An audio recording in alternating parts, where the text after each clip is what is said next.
रोजाना की बुनियाद पर होता रहा है, यानी रोजाना 10-15 लोगों का शहीद होना फलस्तीनियों में, ये एक कॉमन सी बात है फलस्तीन में। तो अब अगर कोई, लेकिन चूंकि वो न्यूज नहीं बनती, वो इसलिए नहीं बनती कि पूरी मीडिया के ऊपर इसराइलियों का कब्जा है। अब आप इंडियाई को देख लीजिए कि इंडिया में जो मातम कल से चल रहा है न्यूज चैनल के ऊपर, तो कोई इनसे पूछे कि भाई तुम्हारा क्या मसला है, तुम्हारा कौन सा खून का रिश्ता है यहूदियों से, और अगर है रिश्ता तो साबित करो। लेकिन जनाब इस तरीके से मातम चल रहा है घर घर कि ऐसा लगता है कि इन्हीं के घर में कुछ हुआ है। तो ये जो सूरत हाल है, इंटरनेशनल मीडिया में उस वक्त न्यूज बनती है कि जब फलस्तीनियों की तरफ से रेजिस्टेंस होता है, लेकिन जब इसराइल की तरफ से हमला और दहशतगर्दाना वाकया होता है और रोजाना की बुनियाद पर होता है, तो फिर इंटरनेशनल मीडिया, सोशल मीडिया, ये सारे के सारे जो आउटलेट्स हैं, ये सब खामोश हो जाते हैं। वो ये समझते हैं कि ये मामूल की कार्रवाई है, ये उनका हक है कि वो लोगों की जानें लें। तो बहरहाल फलस्तीनियों की तरफ से ये रेजिस्टेंस किया गया, और मुझे अंदाजा है, जाहिर है कि जब 20 मिनट के अंदर 5000 रॉकेट्स बरसाए जाएंगे, और फिर वो जो अजीब अंदाज से उन्होंने लैंडिंग की है पैराग्लाइडिंग के जरिए, एग्जैक्टली वो जो उन्होंने लैंडिंग की है दूसरी तरफ, और फिर यानी हर तरफ से उसको घेर कर, और इतनी ज्यादा जो कैजुअलिटीज हुई हैं, ये कोई अचानक नहीं हुआ कि भाई सुबह को उठे चलो भाई शाम में या 2 घंटे में हमला करेंगे, ऐसा नहीं हुआ, बल्कि बहुत, मैं समझता हूं कि वेल प्लान चीज है। जब आदमी या कोई आर्मी प्लानिंग करती है तो जो उसका अपना नुकसान है ना, तो वो उसको भी कैलकुलेट करती है। तो लोग खुश हो रहे हैं कि भाई अब देखना इजराइल किस तरीके से गजा के ऊपर बमबारी करेगा और इनको तो मार देगा। वो उनको पहले ही से पता था, वो उन्होंने पूरा कैलकुलेट किया हुआ था। उन्हें मालूम है कि इसराइल एक ताकतवर मुल्क है और उसके पास बहुत ज्यादा हथियार हैं, इनके पास तो कोई हथियार नहीं है, तो बेसरो सामानी के आलम में जंग कर रहे हैं। लेकिन पॉइंट यहां पर यह है कि एक तरफ लूज करने के लिए कुछ नहीं है सिवाय अपनी जान के, और दूसरी तरफ लूज करने के लिए बहुत कुछ है। और रही बात जान की, तो जान जो है वो उनको लूज करनी नहीं है। कुरान करीम तो खुद ही कह चुका है कि तुम मौत की तमन्ना भी नहीं कर सकते, चाहे जाए कि तुम मौत को गले लगा लो। तो ये इतनी बुज़दिल कौम है। तो एक तरफ वो लोग हैं कि जो जान निछावर करने ही के लिए सड़कों पर निकले हैं, जिनका मकसद ही शहादत का हुसूल है, और दूसरी तरफ वो लोग हैं कि जिनके सामने मकसद कुछ और है, जिनके पास लूज करने के लिए बहुत कुछ है, उनकी इकोनॉमी है, उनका इंफ्रास्ट्रक्चर है, वगैरह वगैरह, उनकी करेंसी है। अब आप देख लें कि जो इसराइली शक्ल है वो डॉलर के मुकाबले में नीचे गिरना शुरू हो गया, 7% गिर गया। जी हाँ, पूरी दुनिया ने अपनी फ्लाइट्स को के जो ऑपरेशन है वो तिल अबीब वहां के लिए रोक दिया है। लोग जा नहीं पा रहे हैं, वहां से निकल नहीं पा रहे हैं, एयरपोर्ट के ऊपर भीड़ लगी हुई है। और जो सबसे बड़ी बात है कि इसराइल ने पूरी दुनिया को और इसी तरीके से अपने लोगों को यह बताया था कि भाई हम एक बहुत सिक्योर्ड प्लेस है, यहां पर आप जितना भी इन्वेस्ट करोगे कोई मसला नहीं है। वो जो होक्स था वो एकदम खत्म हो गया, और ये सारे के सारे इन्वेस्टर्स, क्योंकि इन्वेस्टर्स को ये नहीं, उसको कोई आइडियोलॉजिकल लॉयल्टी नहीं होती। मान ले कोई यहूदी इन्वेस्टर भी होगा ना, तो उसको कोई आइडियोलॉजिकल लॉयल्टी नहीं होगी कि यार पैसा मैं ही लगाऊंगा चाहे मेरा पैसा डूब जाए। इन्वेस्टर का मकसद होता है पैसा कमाना। तो जब उसको लगेगा कि मेरा पैसा डूब रहा है और डूबेगा, क्योंकि ये जगह महफूज नहीं है, तो वो अपना इन्वेस्टमेंट निकाल लेगा। तो लूज करने के लिए इसराइल के पास बहुत कुछ है, फलस्तीनियों के पास कुछ नहीं है। तो अगर उनके पूरे इलाके को मिसमार करके उनके सारे लोगों को भी खत्म कर दिया जाए, तो वो तब भी विनर हैं, वो तब भी जीत गए। तो इस पर खुशी न मनाई जाए, उन इस्लामोफोब्स को मैं कह रहा हूं कि इस पर खुशी न मनाई जाए कि जनाब इजराइल अब रिटेलिएट करेगा और कर रहा है और इतने मार दिए। चूंकि जब एक कमजोर पार्टी होती है और उसके मुकाबले में बहुत मजबूत आर्मी होती है, तो उस मजबूत आर्मी को चैलेंज दे देना ही और उसको बैकफुट पे कर देना ही कमजोर आर्मी की सबसे बड़ी जीत होती है। तो अगर आप ये कहें कि नहीं जी, यानी इजराइल तो इस तरीके से मारेगा और वो मारेगा तो ये उसकी जीत होगी, तो मैं तमाम इंडियन से इस वक्त पूछ रहा हूं, चाहे वो हिंदू हो या मुसलमान हो, कि जब आजादी की जंग चल रही थी तो क्या आपके या आपके बड़ों के जहन में यही नैरेटिव था कि भाई ब्रिटिश आर्मी जो है वो तो बहुत मजबूत है, पूरी हुकूमत उनके पास है, गवर्नमेंट उनकी है, अदालत उनकी है, तो हम उनके खिलाफ कैसे खड़े हों? अगर हमने रिटेलिएट किया और हमने ताकत का इस्तेमाल किया तो वो तो हमें भून देंगे। और ऐसा हुआ भी, ऐसा नहीं है कि एक ही जंग के अंदर इंडिया को हासिल कर लिया गया, उसको आजादी दिला दी गई, बल्कि कितने लोगों ने अपनी जान की कुर्बानी दी है। उसमें मुसलमान भी हैं, हिंदू भी हैं, सिख भी हैं, हर मजहब के लोग हैं। तो लोगों ने जान की परवाह नहीं की, चूंकि उनके पास खोने के लिए कुछ नहीं था सिवाय अपनी जान के। और उसके बाद ये जो आजादी की जंग चली है और 100 साल से ज्यादा अरसे तक चली है, तब जाकर फिर आजादी मुमकिन हुई। और सारी दुनिया के जितने भी मकबूजा इलाके हैं उनका यही हाल है कि जब काबिज जालिम कब्जा करता है तो मकबूज जो इलाका है वहां के बाशिंदे ये नहीं देखते कि हमारे पास हथियार है या नहीं, वो ये देखते हैं कि हमारे पास लूज करने के लिए कुछ है नहीं। अब या तो हम इसी तरीके से कैद की जिंदगी गुजारते रहें और इसी तरीके से हम मर जाएं और हमारी औरतों को रोजाना की बुनियाद पर उठाया जाता रहे और हमारे बच्चों को जो कि अभी बालिग नहीं हुए हैं, 9 साल के हैं, 10 साल के हैं, उन बच्चों को 10-10, 15-15 साल के लिए जेलों में डाल दिया जाए। हजारों बच्चे गजा के इस वक्त इसराइल की जेलों के अंदर बंद हैं, लेकिन दुनिया खामोश है, किसी ने कुछ नहीं कहा। लेकिन जरा सी कुछ वीडियो जाहिर है कि जब बमबारी होगी और गोलीबारी होगी तो उसमें जो मासूम लोग हैं वो भी, जो सिविलियंस हैं वो भी उसकी जद में आएंगे। तो अब उनकी फोटोज पूरी दुनिया में सोशल मीडिया पर वायरल हो रही हैं कि देखें जनाब फिलिस्तीनी जो है वो कितने ज्यादा कट्टर होते हैं और कितने ज्यादा खतरनाक हैं कि वो बच्चों को नहीं छोड़ रहे हैं। भाई जो हरकतें आप गुज़िश्ता 70-80 साल से करते आ रहे हो फिलिस्तीनियों के साथ, उन्होंने अगर एक दिन में, और वो भी बीच दोनों तरफ से गोलाबारी हो रही है, उसमें अगर कुछ बच्चे और कुछ औरतें गोलियों की जद में आ गए तो इसमें क्या किया जा सकता है? क्या यूक्रेन के अंदर ऐसा नहीं हो रहा है कि रशिया जब यूक्रेन के ऊपर बमबारी करता है, ये यूक्रेनियन जब रशियंस के ऊपर बमबारी करते हैं या गोलीबारी करते हैं तो उसके अंदर बहुत सारे सिविलियंस में आते हैं? क्या अमेरिका ने अफगानिस्तान के ऊपर जब हमला किया तो सिविलियंस को नहीं मारा? इराक के ऊपर हमला हुआ तो सिविलियंस को नहीं मारा? इजराइल जब अटैक करता है गजा के ऊपर तो क्या सिर्फ अल कस्साम के और हमास के जो लड़ाके हैं वो मरते हैं? बल्कि उसमें सिविलियंस की ज्यादा शहादत होती है, उसमें बच्चे ज्यादा जाते हैं, उसमें औरतें ज्यादा जाती हैं, लेकिन उस वक्त किसी के आंख में आंसू नहीं आता और किसी की जबान नहीं खिलती। तो ये जो तरीका है, ये जो डबल स्टैंडर्ड है पूरी दुनिया का, इस डबल स्टैंडर्ड को आईना दिखाने की जरूरत है। और रही ये बात कि इस जो इंडिया के जो इस्लामोफोब्स हैं उनके बारे में तो मैंने कल एक ट्वीट की थी और मैं दोबारा यहां पर वो बात कहना चाहूंगा कि for the sake of argument, अगर इंडियन मुस्लिम्स ये कह रहे होते ना गुज़िश्ता 70 साल से कि भाई तो हम तो इजराइल के साथ खड़े हैं, मैं for the sake of argument कह रहा हूं, तो मैं गारंटी बता रहा हूं कि इस वक्त इंडिया के जो इस्लामोफोब्स हैं वो फलस्तीनियों के साथ खड़े होते। चूंकि उनको उनका जो हक और बातिल का जो मेयार है ना वो ये है कि मुसलमान किधर है, जिधर मुसलमान है हमें उसके खिलाफ जाना है। अब चाहे वो चीज दुरुस्त हो या ना हो, उनका अपना कोई अखलाकी पैमाना नहीं है। वो ये नहीं देखते कि हमारी जो मोरालिटी है वो क्या है, हम जालिम का साथ देंगे या मजलूम का साथ देंगे। वो हमेशा फिरौन के साथ होंगे सामने अगरचे मूसा हो, और वो हमेशा नमरूद का साथ देंगे सामने अगरचे इब्राहिम अलैहिस्सलाम हो, और ये हमेशा यहूदियों का साथ देंगे सामने अगरचे मजलूम फलस्तीनी हो। ठीक है, तो ये वो इस्लामोफोबिया के अंदर ये इतने अंधे हो चुके हैं और इतने ज्यादा बीमार जहनियत के हो चुके हैं कि अखलाकियात इनकी मुकम्मल खत्म हो चुकी है।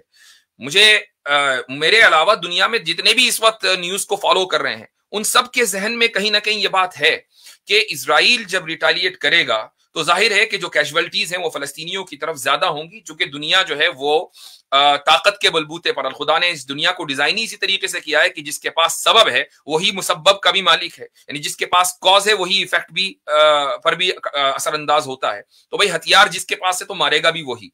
लेकिन बात इसकी ये है कि लॉन्ग टर्म में नुकसान किसका ज्यादा है और फलस्तीनियों के पास लूज करने के लिए क्या है। तो इन चीजों को ध्यान रखना चाहिए। और सबसे बड़ी बात जो पूरी दुनिया के मुसलमानों के लिए है वो ये है कि हमें दुआ करते रहना चाहिए मजलूम के हक में और जालिम के खिलाफ। यही हमारा अखलाकी पैमाना है।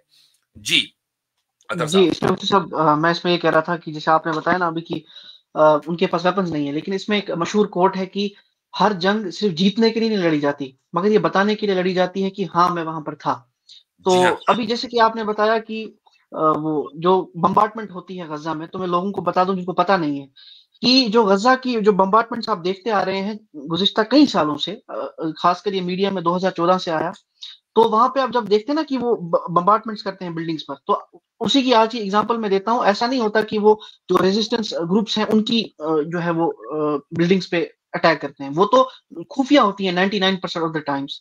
इस वक्त आज अल जजीरा में लाइव जब फुटेज चल रही थी, यानी जब लाइव कॉरेस्पॉन्डेंट्स वहां का एक फीमेल कॉरेस्पॉन्डेंट थी जो बात कर रही थी, तो गजा टावर जो है यानी वो मीडिया टावर है, एक बहुत 14 स्टोरी बिल्डिंग थी, उसके ऊपर अटैक हुआ और उसको रेजा रेजा कर दिया गया। और अटैक से पहले, ये जबरदस्त बात यह है कि अटैक से पहले इसराइल ने 10 मिनट पहले, इसराइली जो आर्मी है, एयरफोर्स है, उसने पहले ही लोगों को बता दिया था कि आप वहां से निकलें। अच्छा, इसका मकसद क्या है? ये मकसद ये होता है साइकोलॉजिकल टेरर, कि जितनी बड़ी बड़ी बिल्डिंग्स है ना, उनको वहां पे वो रेजा रेजा कर रहे हैं, चनाचे कि वो हमास से रिलेटेड है या नहीं है, उनको कोई फर्क नहीं पड़ता, लेकिन कलेक्टिवली एक पनिशमेंट दी जा रही है और मैक्सिमम बम्बार्टमेंट्स रात को की जाती हैं, फजर से पहले, मगरिब के बाद से लेके फजर के टाइम तक, ताकि लोगों में खौफ पैदा हो। इसी को तो टेरर कहते हैं। मतलब the literal meaning of terror is this, terrorism is, you make people feel terror. तो ये टेररिज्म है, ना कि वो। और इस वक्त, आज से पहले तो हम, मुफ्ती साहब जैसे आपने बताया, हम एग्जांपल्स देते थे, क्योंकि मैक्सिमम जनरेशन ने आज का नहीं देखा है कि इराक में क्या हुआ या अफगानिस्तान में क्या हुआ या सीरिया में क्या हुआ। टुडे यू हैव एग्जांपल, यानी पिछले साल यूक्रेन में जब रशिया ने इन्वेड किया या अपने मिलिट्री ऑपरेशंस किए, दुनिया बौखला गई। आज यहाँ पे जब ये चीज होती है कि अपने घर के लिए लड़ रहे हैं, और उस पर जो है वो वावेला हो रहा है। नहीं, जी हाँ। अच्छा, एक और मसला यहाँ पर आता है, वो ये कि भाई कुछ लोगों के जहन में, और खुसूसन मुसलमानों के जहन में तो ये बात आमतौर से नहीं है, अनलेस ये कि वो लिबरलाइज्ड हो चुके हों और इन इन अदर वर्ड्स सेटनाइज्ड हो चुके हों। लेकिन अगर गैर मुस्लिमों के जहन में आमतौर से ये प्रोपेगेंडा बिठा दिया गया कि भाई इजरायली जो हैं वो तो अपनी जमीन के ऊपर हैं, ये तो उनकी कदीम जमीन है और उनको वहां रहने का हक है, फलस्तीनी तो बाहर से आए हैं तो उनको रहने का हक नहीं है। तो इसके ताल्लुक से मेरी एक वीडियो है जो मैंने एक मौके पर स्पीच दी थी, उसी को अपलोड किया गया है, और गालिबन वो रीअपलोडिंग है, हाँ शायद रीअपलोडिंग है, वो पहले भी थी लेकिन अब मुझे याद नहीं कि वो किसी और चैनल पे थी, लेकिन इस चैनल के ऊपर, मेरे चैनल के ऊपर उसको आज ही अपलोड किया गया है। तो फलस्तीन पर किसका हक, क्या फलस्तीनियों का या यहूदियों का, इस ताल्लुक से वो तकरीबन आधे घंटे की तकरीर है और स्पीच है, मालूमाती है। इंशाल्लाह आप हजरात को अगर इस ताल्लुक से मालूमात चाहिए तो उसको जरूर देखें। अच्छा जी, आतिफ रैयान साहब, हबीब नदवी साहब कुछ ऐड करना चाहें कबल इसके कि मैं लिंक पब्लिक करूं? जी मुफ्ती साहब, लिंक को पब्लिक करते हैं। अच्छा ठीक है, तो भाई लिंक जो पब्लिक होगा वो अपनी जगह पे होगा। जगह कहां है आतिफ साहब? व्हाट्सएप। हाँ जी, तो ये मैं बार बार पेस्ट भी कर रहा हूँ नीचे और लिख भी रखा है मैंने कि जो है लिंक वही मिलेगा। ठीक है, तो आप तो ज्वाइन। जी हाँ, बहुत बेहतर है। मैं जो लिंक है मैं वहां डाल रहा हूं, जस्ट अ सेकेंड।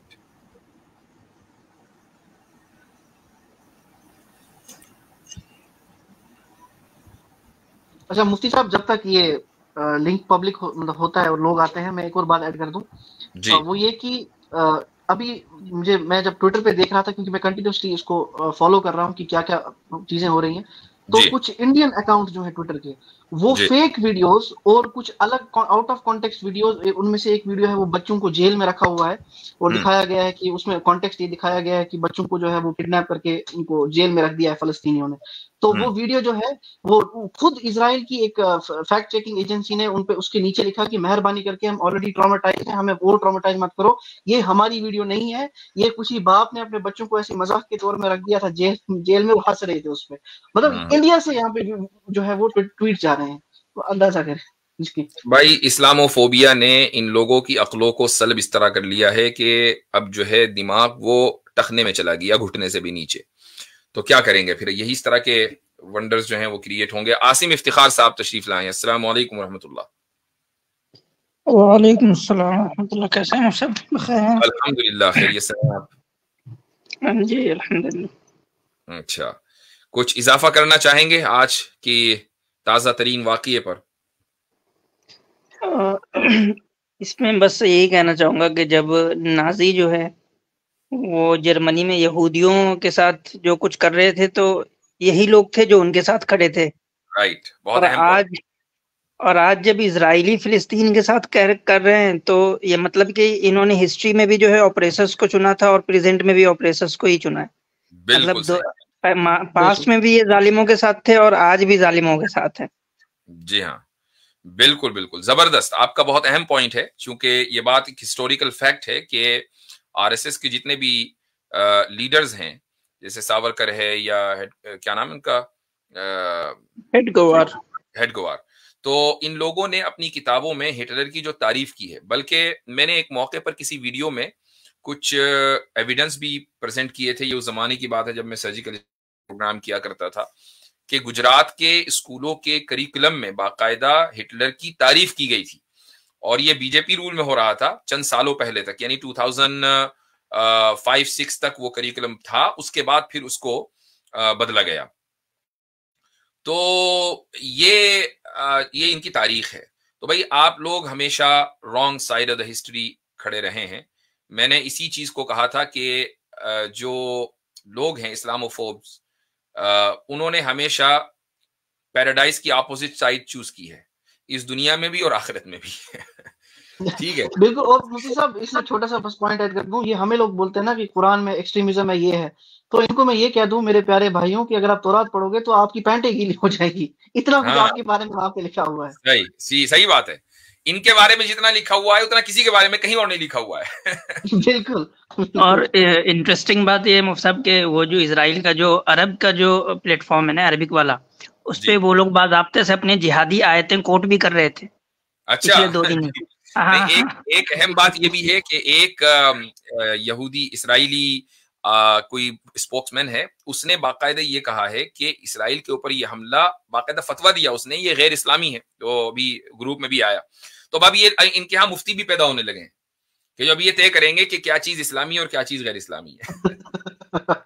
अच्छा जी, तो ये मैंने लिंक ग्रुप में डाल दिया है। जिन हजरात ने अभी तक ग्रुप ज्वाइन नहीं किया है, मैंने ग्रुप का लिंक पब्लिक किया हुआ है, पिन किया हुआ है। आप वहां से ग्रुप पर जाएं, व्हाट्सएप ग्रुप पर, और व्हाट्सएप चैनल पर, ग्रुप नहीं है व्हाट्सएप चैनल है, चैनल के ऊपर मैंने वो लिंक डाल दिया है, वहां से आप लोग आ सकते हैं। लोग आना शुरू हो गए हैं, तो वहां से आप लोग तशरीफ लाएं और इंशाल्लाह फिर आपसे गुफ्तगू होगी। और ये मैं वाज़ेह करके बता दूं कि अगर आपने अभी तक व्हाट्सएप चैनल के बारे में नहीं पढ़ा है तो गूगल कर लें। अगर आपको ये खतरा है कि भाई आपका नंबर आ जाएगा, तो नंबर ना मेरे पास आएगा ना मेरा नंबर आपके पास जाएगा। मुझे अपना नंबर पब्लिक करने का कोई शौक नहीं है, इसीलिए मैंने चैनल का रास्ता इख्तियार किया है।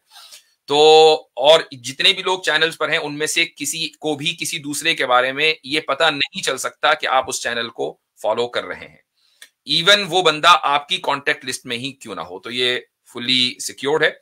तो किसी को अगर आइडेंटिटी का मसला है तो ये मैंने क्लियर कर दिया है। अगर आप वो चैनल पर आपको मैसेज आ रहा है कि आपके लिए अवेलेबल नहीं है, तो आप अपने व्हाट्सएप को अपडेट कर लें, तो इंशाल्लाह चैनल फिर अवेलेबल हो जाएगा।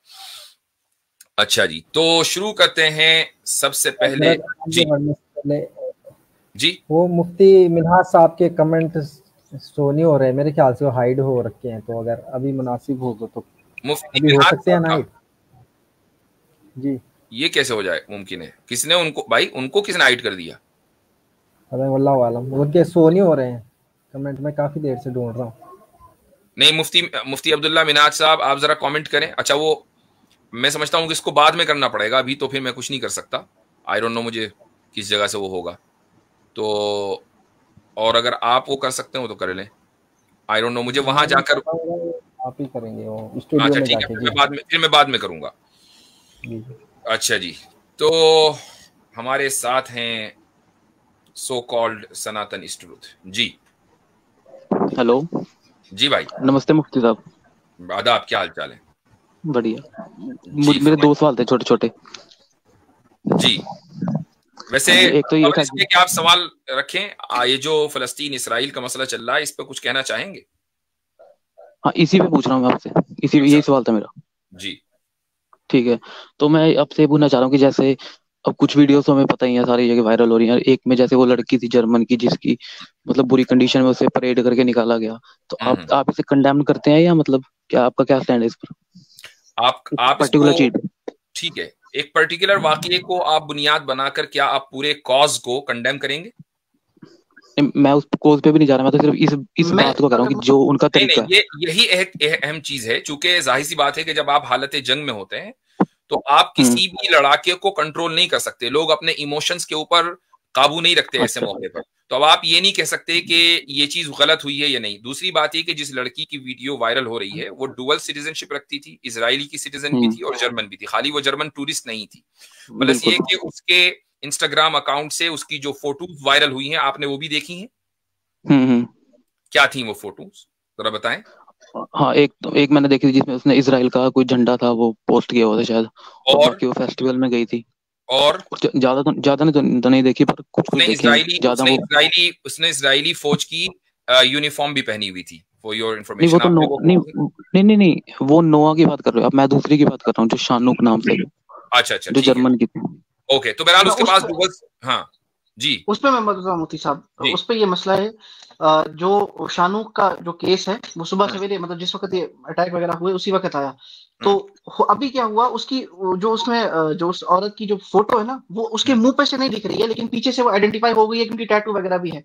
ओके, अच्छा, ये जो पर्टिकुलर केस है ना, जिसमें मतलब उसको तो उसका जो दिख रहा है ऐसा कि उसका जो शर्ट है वो शर्टलेस है, इसको अनइक्वली हमास खुद ने उसने कंडेम किया है कि जिन फाइटर्स ने ये किया ना, ठीक है, जिन फाइटर्स ने ये किया उनको हम जो है सबसे सख्त, हाँ मैं बताता हूँ उनको, पहले मेरी पूरी बात होने दो, उनको हम सख्त से सख्त पनिशमेंट देंगे, पॉइंट नंबर 1।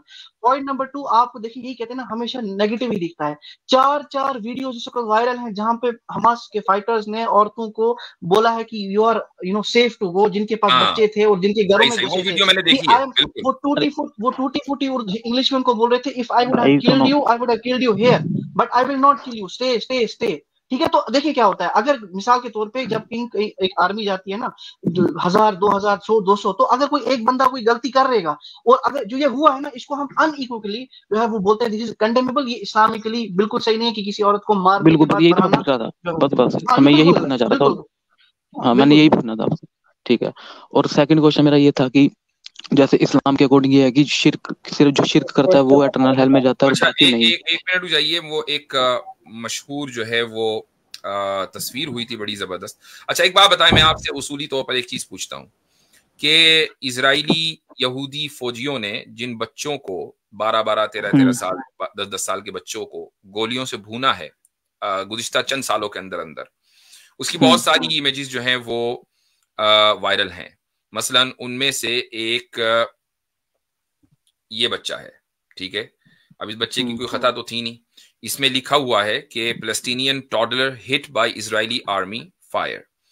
तो वो बच्चों को बाकायदा निशाना लेकर मारते हैं, और इस तरह के बहुत सारे बच्चे हैं। तो क्या आप उनको कंडेम कर रहे हैं? बिल्कुल, मैं तो इस टाइप की कोई भी अगर इनोसेंट पे कुछ ऐसा करता है तो मैं तो हर साइड को कंडेम करने को तैयार हूँ और कर भी रहा हूँ। Very good. अच्छा, अब आ जाएं इस ओवरऑल कॉज पर। तो चूंकि आप एक डिफरेंट आइडियोलॉजी से आते हैं, based on your name I am assuming, तो क्या आप इस पूरे कॉज में किस चीज को आप किधर अपनी राय रखते हैं और क्यों रखते हैं? इसमें तो फिर अब पता क्या है, इसमें तो दोनों साइड की हो जाती है। जो इसराइल की है कि वो बोल, सनातन भाई एक मिनट, ये वही भाई है हमारे जो कलयुग का रेफरेंस देने वाले थे। जी इनसे बात हो जाए पहले इस मसले पे, फिर मैं उस पे बात करूंगा। बिल्कुल, हाँ, तो मेरे अकॉर्डिंग तो ये है कि जब इसराइल की साइड सुनते हैं वो बोलते हैं कि जो उनकी जूइश लैंड थी वो पुरानी, मतलब उनको प्रोमिस लैंड है, और उनका जो एरिया श्रिंक हुआ है, और उसके कारण अब उन्हें मतलब आसपास के भी मतलब मुल्क ये चाहते हैं कि वो बिल्कुल ही खत्म हो जाएं। तो उनकी साइड वो है, और पैलेस्टीन बोलता है कि हमारी थी ये। तो मतलब इसमें मैं कोई क्या साइड? प्रोमिस लैंड होने का मतलब क्या ये है कि आपकी हुकूमत होगी? प्रॉमिस लैंड का मतलब तो ये है कि आप यहाँ रहें, तो यहूदी तो रहते आ ही रहे थे। नहीं, इस पे मैं इतना बोलना नहीं चाहूंगा क्योंकि मैंने इतना ज्यादा डिटेल में पढ़ा भी नहीं। मेरा तो सिर्फ एक क्वेश्चन ये था जो मैंने आपसे पूछ लिया। वो बात सही है, आई अप्रिशिएट कि आपने इस चीज का एतराफ किया, कभी मैंने ज्यादा नहीं पढ़ा है, बात ठीक है। लेकिन इस कॉन्वर्सेशन के जरिए कम से कम उन लोगों को भी इल्म होना चाहिए कि जो इस पूरे कॉन्फ्लिक्ट में आंख बंद करके यहूद के साथ खड़े हुए हैं, इजराइल के साथ खड़े हुए हैं। तो ये चीज जो है, और ये जालिम का साथ देना है। बाय द वे, आप खुद देख लें कि जो पूरा डेथ टोल है अभी तक का, उसमें ज्यादातर फलस्तीनी शहीद हुए हैं हिस्ट्री में, यानी गुज़िश्ता 70 साल में। यहूदी तो बहुत कम गए हैं। तो और रोजाना की बुनियाद के ऊपर गजा में कभी टैंक दाखिल हो गया, कभी बख्तर बंगाड़ी, कभी फौजी और जनाब बच्चों को मार रहे हैं, गिरफ्तार करके ले जा रहे हैं। ये एक ऑनगोइंग ऑपरेशन है। तो क्या आप इसको जस्टिफाई कर सकते हैं महज इसलिए कि जी उनका लैंड ये प्रॉमिस किया गया था? What does it mean? मैं किसी चीज को जस्टिफाई मैं करूंगा नहीं, किसी चीज को, बुरी चीज को जस्टिफाई। लेकिन मैंने उसके बारे में जब पढ़ा ही नहीं, तो मैं कोई कुछ भी अपनी वो नहीं दे सकता कि कंक्लूजन कुछ भी। ठीक, सनातनी ट्रुथ साहब आपने नहीं पढ़ा नहीं है, ठीक है, लेकिन आपको पिछले यानी कि 50 साल के बारे में तो कुछ सुना होगा ना, कुछ 50 साल की हिस्ट्री के बारे में आप तो सुना होगा ना, 1948 से पहले वहां कौन लोग रहते थे, इतना तो सुना होगा। सुना तो मैंने दोनों साइड का ना, फिर मैं वही बोल रहा हूँ कि जब तक मैं अभी अच्छे आप से कह ना रहे हैं पढ़ कि लूँ मैं मैं उतना नहीं किसी भी। जानता हूँ, अभी अब मैं जब पूछ रहा हूँ कि आपने सुना होगा कम से कम कि 1948 से पहले वहां कौन लोग रहते थे, तो आप कह रहे हैं मैं दोनों साइड का सुना हूँ।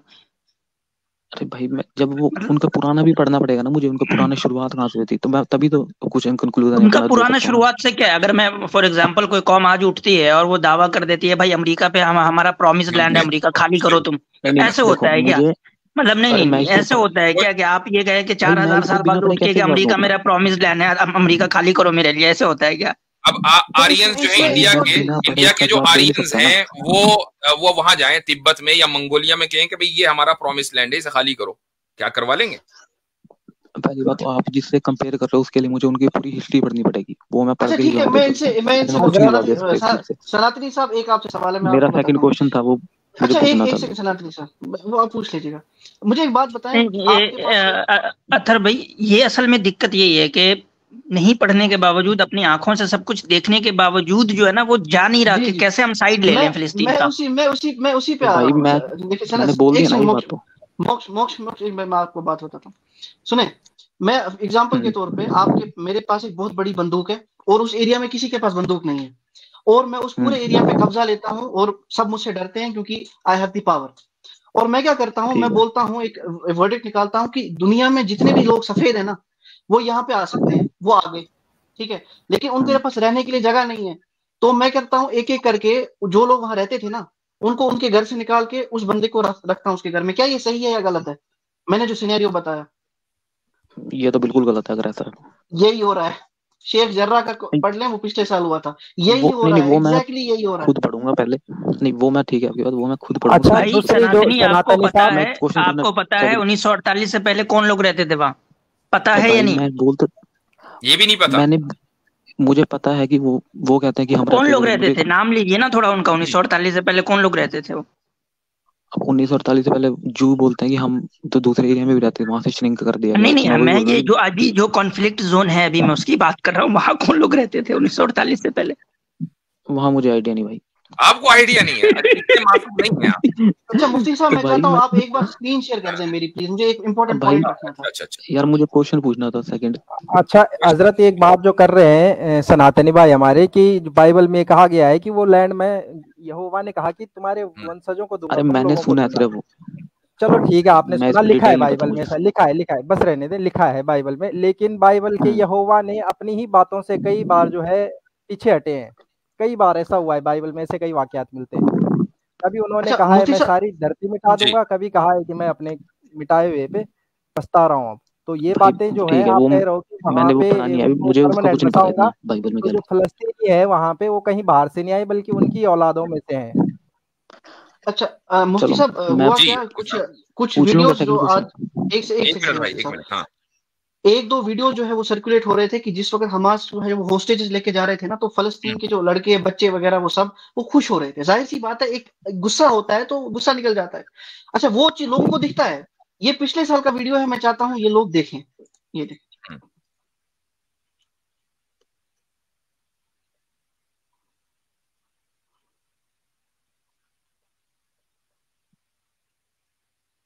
अल मौत डेथ टू द अरब, बच्चे बच्चे नारे लगा रहे हैं।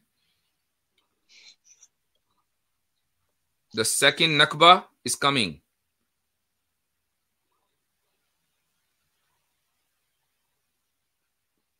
योर रिलीजन इज, वो समझ में नहीं आया, खैर।